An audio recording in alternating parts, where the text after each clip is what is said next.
कि कुछ और तस्वीरें आपको दिखा रहा हूं। इजराइल की बमबारी से दहला रिहायशी इलाका। रिहायशी इलाके में मिसाइल गिरने से कई इमारतें जमींदोज हो गईं। यहां बहुत सारी इमारतें जिनका अब नामो निशान भी नहीं है, वो तमाम इमारतें कोलैप्स हो गई हैं। यहां अब केवल डेब्री दिखाई दे रहा है, केवल यहां पर अब मलबा दिखाई दे रहा है। सड़कों पर चीख पुकार मची हुई है बेरूत की सड़कों पर। यहां राजधानी का हाल हम आपको बता रहे हैं।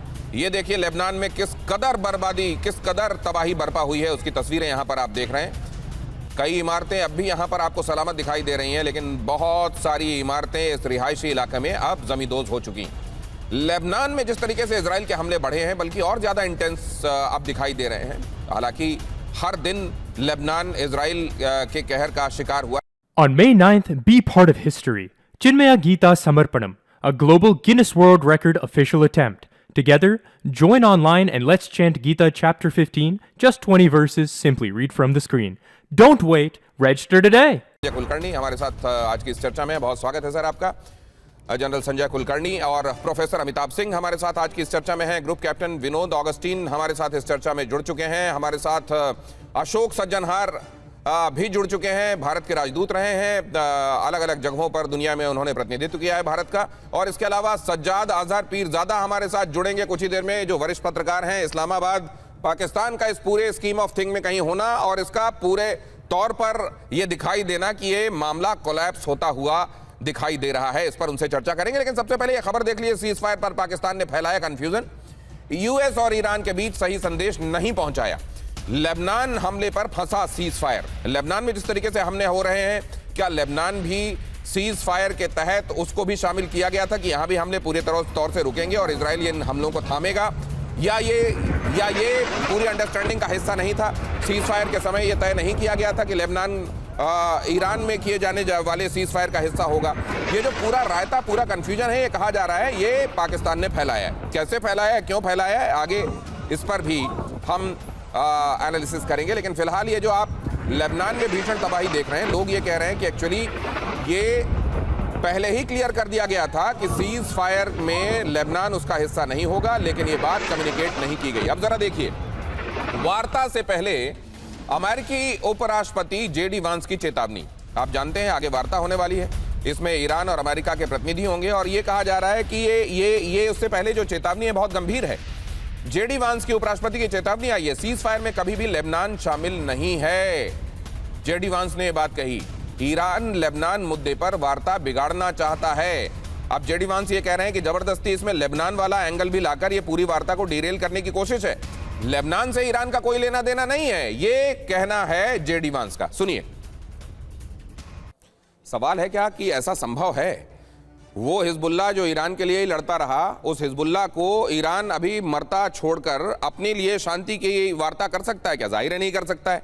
तो फिर ये बात कम्युनिकेट क्यों नहीं की गई थी? और जेडी वांस अभी ये क्यों कह रहे हैं कि लेबनान तो उसका हिस्सा नहीं था? ये बात बहुत समझने वाली बात है। और क्या ये कम्युनिकेशन गैप हो गया या ये कम्युनिकेशन गैप रखा गया जानबूझकर, और इसके लिए जिम्मेदार कौन है? प्रोफेसर अमिताभ, आप क्या देख रहे हैं? 10 पॉइंट्स जो हैं उसमें कभी ये क्लियर नहीं था कि लेबनान इंक्लूडेड है कि नहीं। दोनों ने अपने अपने 10 पॉइंट्स दिए, एक ने 10, एक ने 15 पॉइंट्स, और उसका बीच का मेल कहीं लेबनान से मेल नहीं खाता है। और इन्होंने ये कहा था कि सीज फायर होगा, अमेरिका ने भी कहा था सीज फायर होगा, लेकिन लेबनान का ओवरटली जिक्र नहीं है। और इजराइल ये बात जानता है कि अगर किसी भी तरह ये वॉर आगे बढ़ती है, मान लीजिए अगर सीज फायर वायलेशन होता है, तो उसको फिर से अटैक करने का अधिकार है। ये बार बार वो क्लियर करता रहा है। लेबनान इस समय फोकस में इसलिए भी है कि ईरान ये चाहता है कि किसी न किसी तरह लेबनान जो उसका प्रॉक्सी रहा, मतलब हिजबुल्लाह जो उसका प्रॉक्सी रहा है, उसको कंट्रोल किया जाए। नहीं तो जो उसकी लेजिटिमेसी है, जो वैधता है इस रीजन में, वो खत्म हो जाएगी। एक तो रिजीम बदली नहीं, प्रॉक्सीज को उन्होंने मदद करना बंद नहीं किया। प्रोफेसर अमिताभ, एक तो बात ये हो गई कि वो इसका हिस्सा था या नहीं था। आप ये बताइए कि हिजबुल्लाह को या फॉर दैट मैटर लेबनान को अभी स्कीम ऑफ थिंग्स में रखे बगैर क्या कोई सीज फायर हो सकता है? अगर ऐसा चलता रहेगा तो वो भी कहेंगे ठीक है, हम इजराइल की तरफ नहीं अभी मार रहे हैं, हम एक काम करते हैं, यहाँ मिडिल ईस्ट में अमुक अमुक जगहों को निशाना बना लेते हैं, हम भी कुछ जगहों को लेकर चलते हैं। फिर ऐसे में तो ईरान कह रहा है ना कि हमको ये वार्ता मंजूर नहीं है, फिर अगर लेबनान को शामिल नहीं करते हैं तो फिर ये कम्युनिकेशन गैप उपजा क्यों? ये जब ये होलिस्टिकली ही किया जाना था, जाहिर है ऐसा नहीं हो सकता कि कुछ जगहों पर गोलियां चल रही हों और उसके बाद आप वार्ता की तरफ जाएं। ये ईरान की तरफ से संकेत भी मिल रहे हैं। तो फिर ये किया ही क्यों गया? आप जरा ये देखिए, लेबनान में हमले के लिए मैं आपके पास आ रहा हूं अशोक सज्जनहार साहब, इसमें क्या जानबूझकर हो गया, जानबूझकर किया गया और क्या अचानक हो गया, ये आप बताइएगा। लेकिन लेबनान में हमले के लिए शहबाज जिम्मेदार हैं क्या? जरा देखिए क्यों कहा जा रहा है। ईरान की 10 शर्तों में लेबनान भी शामिल था, यह कहा जा रहा है, जबकि अमेरिकी प्रस्ताव में लेबनान शामिल नहीं था। सीज फायर वाले दिन शहबाज के ट्वीट में लेबनान शामिल था, उन्होंने लिखी थी ये बात। अमेरिका को लेबनान वाला प्रस्ताव दिया गया, जबकि ईरान को बगैर लेबनान वाला प्रस्ताव यहां पर नहीं दिया गया। अब ये जाहिर है यही चीज जो है पूरे घालमेल की वजह। अशोक सज्जनहार साहब, पाकिस्तान ने किया क्या ये सब? जी, मेरे विचार से देखिए दिनेश, ये जो जेडी वांस ने कहा है, उपराष्ट्रपति हैं, उन्होंने कहा है दिस इज जेन्युइन मिसअंडरस्टैंडिंग। अब अगर उनको देखकर चलते हैं तो ये मिसअंडरस्टैंडिंग है दोनों के बीच में। मे बी अभी तक जिसे कहा जाता है devil is in the detail. परंतु एक चीज़ मैं आपके अटेंशन के लिए देना चाहूँगा। देखिए, लेबनान के साथ जो इजराइल का युद्ध हो रहा है, ये 28 फरवरी को शुरू नहीं हुआ, ये उससे पहले भी चल रहा था। आप देखिए 7 अक्टूबर 2023 में जब हमास ने मारा था तो अपने आप ही कूद गया था हिजबुल्लाह ये इजराइल के विरुद्ध। वहाँ पर उनके जो उत्तरी इलाके हैं वहाँ पर उन्होंने बमबारी करने वगैरह में, और ये कहा जाता था जो उनके पास 1 लाख से ज़्यादा रॉकेट है और वो तो एकदम इजराइल को एकदम तहस नहस कर देंगे। तो ये युद्ध जो है ये तो 2-3 साल पहले चल रहा है।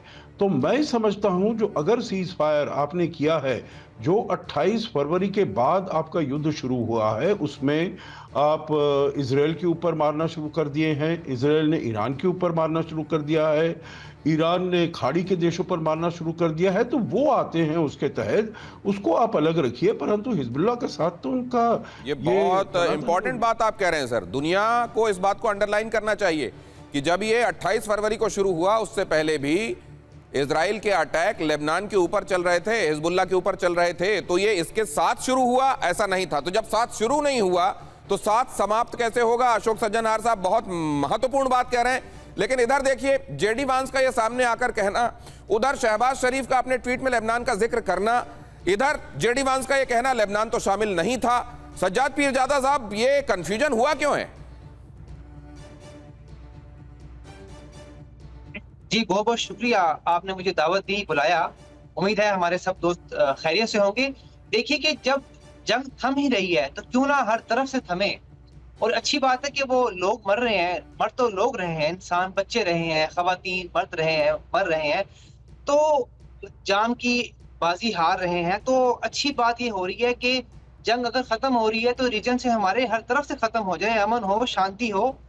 और बड़ी अच्छी बात है कि इसमें आप भी प्रोग्राम कर रहे हैं, पाकिस्तान में भी प्रोग्राम हो रहा है। तो शांति के हवाले से अच्छी खबरें आनी चाहिए, हर तरफ से अच्छी खबरें आनी चाहिए।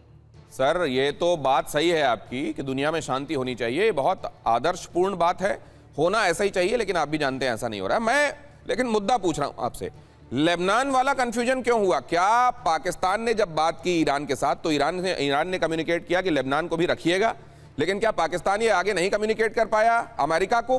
क्यों हुआ ऐसा?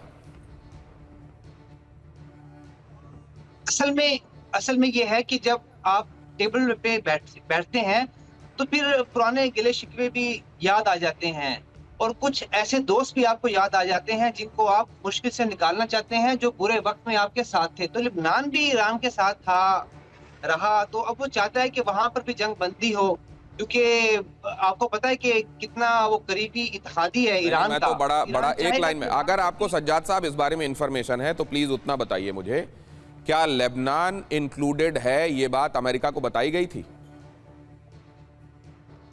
देखिए, मुझे नहीं लगता कि कुछ मिसकम्युनिकेशन रही हो, मुताल बात तो है ईरान। या अमेरिका कह रहा है कि लेबनान इंक्लूडेड नहीं होगा, ये बात ईरान को बताई गई थी क्या?